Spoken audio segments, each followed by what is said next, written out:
A new drama is hoping to become king of the box office. Movie reviewer Matt Perrone breaks down one film that came out swinging. Welcome to another Monday. Did anyone actually believe that Guardians of the Galaxy Volume 2 wouldn't take the box office once again? And it did, by a hefty margin. There were two new wide releases this weekend. Both performed below expectations, which I actually expected.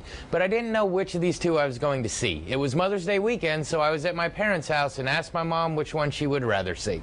Much to my surprise, she said, let's go to the Guy Ritchie movie rather than the comedy. So we did, and here's my take on King Arthur, Legend of the Sword. Our story begins in the past. The evil mage Mordred is leading an assault on Camelot until he is stopped and slain by King Uther. There is no time to celebrate, though, because soon after, the king's brother Vortigern, played by Jude Law, leads a coup against him. The king and the queen are murdered trying to escape in front of their infant son Arthur, but he manages to escape in a small boat that floats away. The boat washes up to a dock in the town of Londinium, where he is discovered by brothel workers and brought in to be raised. We see Arthur grow and become trained in fighting and back alley money-making schemes. Having grown up strong and cunning, we see Arthur, now a man, having nightmares of his past, although he doesn't know what to make of them. Meanwhile, King Vortigern is ruling over Camelot with fear and becoming more powerful in dark magic. But he becomes nervous when the magical sword Excalibur reappears trapped in stone and starts searching to destroy the true heir to the throne who escaped many years ago. Back in Londinium, Arthur finds himself in a skirmish with some men protected by the king, and when it is noticed he doesn't have a brand, he is sent to Camelot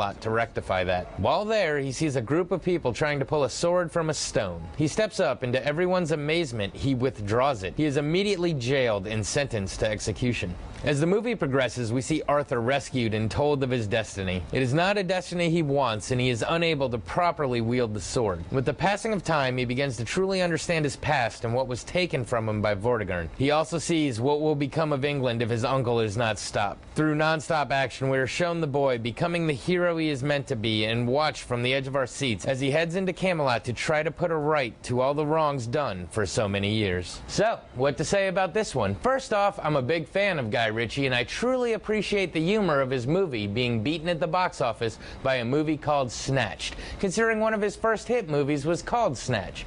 But I kept hearing before I went that this movie was going to be terrible, so I guess my expectations were lowered, but I really enjoyed it. It had all of the aspects of Ritchie movies that I love, from the quick back and forths to parts of the movie being shown through stories to the slow motion fight sequences. It was all there. Some people are still going to say it was terrible, but I was extremely entertained.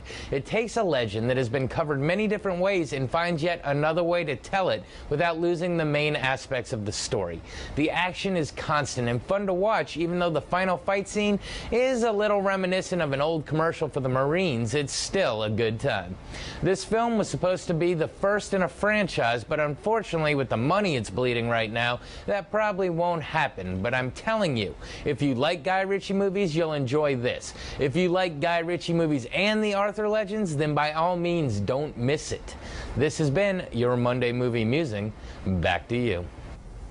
All right, another one on the list. Thanks, Matt. Well, you may want to forego the theater, at least for now, and watch Mother Nature's show instead.